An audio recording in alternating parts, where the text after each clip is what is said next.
Money Vikings, welcome back. Thank you for joining. I really appreciate you spending some time with me here. This video is going to be my top 5 comics to invest in at the moment.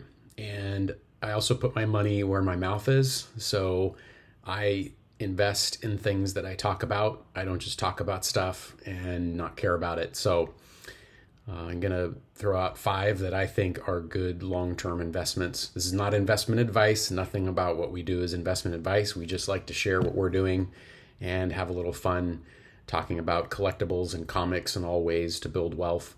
And you know, if you're new to subscribing to this channel, you know that we have a lot to offer, I think. We go back and forth between collectibles as a kind of thing to enhance life and have fun, enjoy art, enjoy games, enjoy people, and to also make money.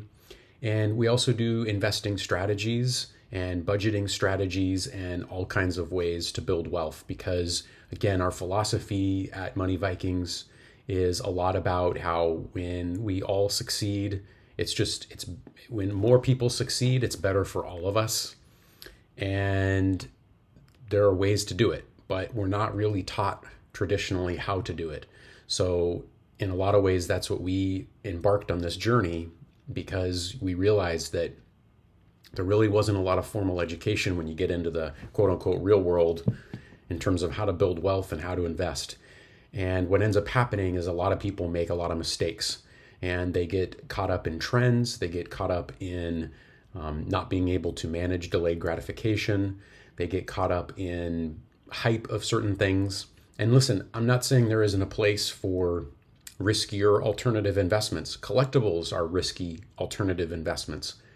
But what we share is that once you have a foundation of very practical, straightforward ways to build wealth, acquiring assets, trying to keep your liabilities under control, that after that, it's fun to, try some things like Bitcoin and collectibles. And I'm not putting these in the same category. They're different things.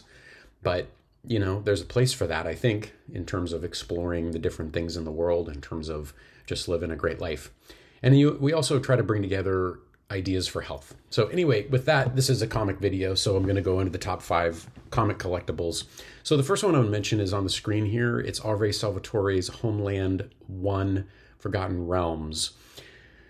I'm investing in this one. A lot of it has to do with, I really enjoyed the reboot of the Dungeons and Dragons movie, as many of you know.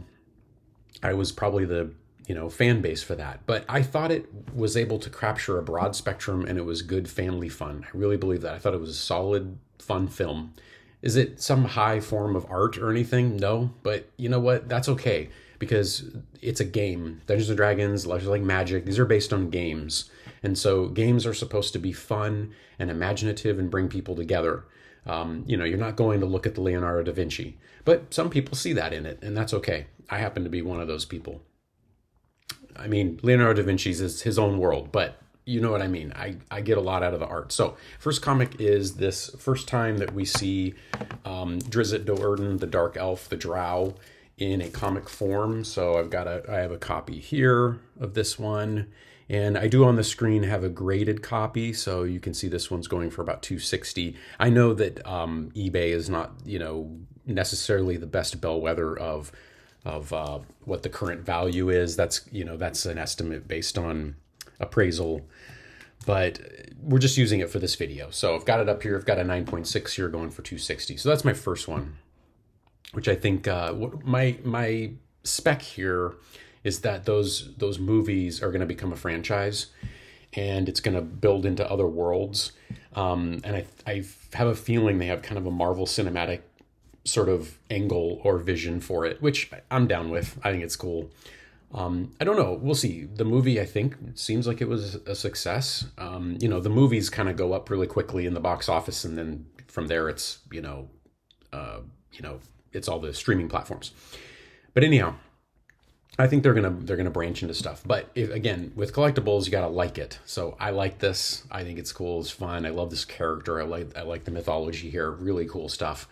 So in my opinion, that's a good one. So I will put that away, and that's my first one. My second one is Mandalorian 1. Mandalorian 1. So this is another one. I think the Mandalorian is going to, this world is going to continue to expand. And I just find the character so cool. And there's obviously the really great dynamic of Grogu, you know, Baby Yoda, and the Mandalorian, which is such a great relationship. And I think people really vibe off of it. I do, personally. I think it's great. So I think that world has more areas to expand, and so this is the first time that we see Mandalorian in a comic form. There are variants of these books. That tends to be a big thing lately, is many variant covers. It's almost sometimes like too many, but that's okay. It's kind of the way it is right now. So check out the variants. There might be different ones that a person likes better than others. So that's my second one. My third mention is Edge of Spider-Verse number 2, First Spider-Gwen. Now this starts to get on the pricey side, especially a first printing. So first printing is going to get really expensive. I think I have what do I have? I have a fourth printing. I have a fourth printing. I'm not sure exactly how much this one goes for, but I still think it has some value.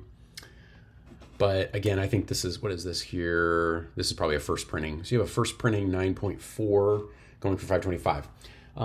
I think, you know, the Spider-Verse is, in my opinion, I've said this before, I said this about a year ago, before the new movie's about to come out. The Spider-Verse is, and Miles Morales and all his friends, that's the future, I think, of Spider-Man, of the franchise. I think it's really exciting. And I think the style of the animation is awesome. They really went away from the traditional, which is great, but the old school now Pixar kind of look. And it has such a like comic action, interesting colors, interesting textures going on. And so I think these movies are just knocking it out of the park. The characters are compelling, and there's just so many places they can go. And I think they're going to capture a lot younger than me, younger audience. But people like me will like it too. I do like it.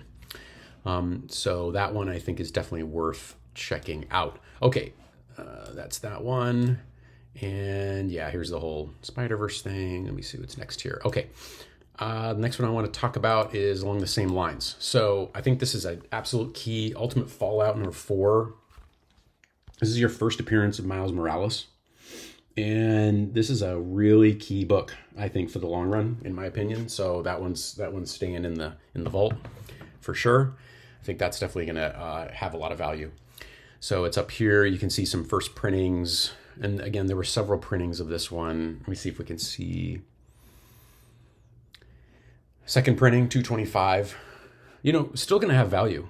And, you know, we have to work within our budgets. I mean, I can't afford every collectible I want. I have to have a budget, you know? So there's times, just like the Spider-Gwen, with that character, I decided I'm going to go with fourth printing. I wanted to have the book in the collection. I thought it'd be nice. It's a fun book. It's a great character, key character in the Spider-Verse. And I thought, well, I'll do a fourth printing on that one. That's fine. So anyway, that's my next one. And the final one I'm going to mention has a lot to do with the new Joker movie. If you're checking out YouTube, there's a lot of, so we have the first Harley Quinn. So we have Lady Gaga coming in as Harley Quinn. So this is going up, you know, this is going up a lot, but you have Batman Adventures number 12. But this is another one. I think the DC reboot is going to be interesting. A lot of opportunity there with how that's going. And the Joker movies are obviously dark and compelling. Harley Quinn, I think, is another character that's here to stay. It's a character that, for some reason, just resonates with everybody. You know, the crazy Joker's girlfriend character is bonkers, you know, and it's just a really neat, imaginative thing. And I think it has staying power. So all these things have risk. We all know that. That's collectibles. But these are some books I think that'll have staying power over the long run. You know, with key books in the long run, it's just, they'll ebb and flow, but the key first appearances of characters just tend to hold value.